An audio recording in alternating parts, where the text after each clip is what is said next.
You're watching Action News Now. Storm Tracker weather. Coverage you can count on. Here's a live look from the Alert California cam over the Jarbo Gap in Butte County. Really pretty for our Friday evening. It is pretty, sure. And the weekend is just about here. Let's check in with Chief Meteorologist Howie Gordon to see how our Friday night is shaping up. High school football tonight, Howie. Weather, well, I don't want to say it couldn't be perfect. Probably could be a little cooler, especially if you're playing, wearing all those pads. And maybe sitting and watching, I guess you probably like it a little cooler as well. As here we are in the second week of fall, and it hasn't arrived just yet. But here's another Alert California, our Platte Mountain 1 camera. That's in Butte County. That is looking off towards the northwest, and nothing but blue skies and beautiful, beautiful topography. So our winds elevated today. They should start to lighten up overnight. Now, bright and hot this weekend, but eventually now, finally, I'll say, we look to have a substantial cool down. Not all at once, but gradual, but a real cool down, not going from 102 to 98, 98 back up to 101. All right, here's what we have overnight. Holding steady for the most part in the low 60s in the valley. Some of those higher ups, some spots dropping down into the mid 40s.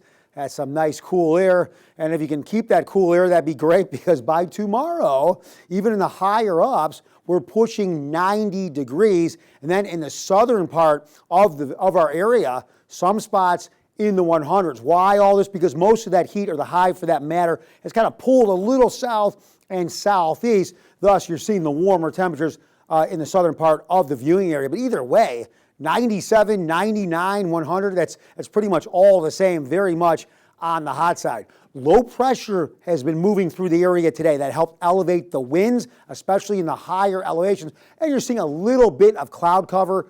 Other than that, we're still, again, very much on the dry and the hot side. Okay, so high pressure, it scoots back our way after moving a little bit further into, I want to say, the desert southwest area, or closer to the Four Corners region, not quite there.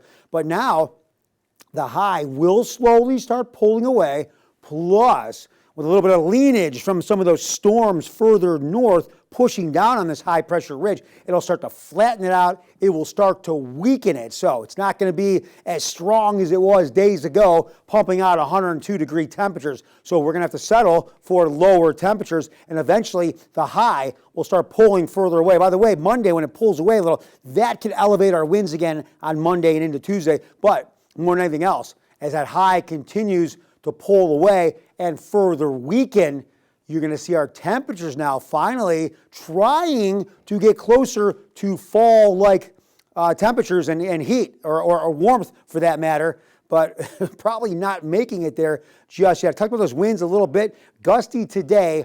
Now, we'll start to settle really overnight and into tomorrow. We'll have winds on the lighter side until maybe when we get into Monday, when the high starts pulling away a little bit, we could see some breezy conditions out of the north. Here's a look at what we have. So the weekend, close to 100. We start to drop down a little bit by Monday, but look what happens. Eventually, we keep dropping and dropping and dropping into the mid to upper 80s, but even in the mid to upper 80s, that is still above average. So I'm not going to even classify it as fall. Our third week of fall, I think, is still almost summer weather.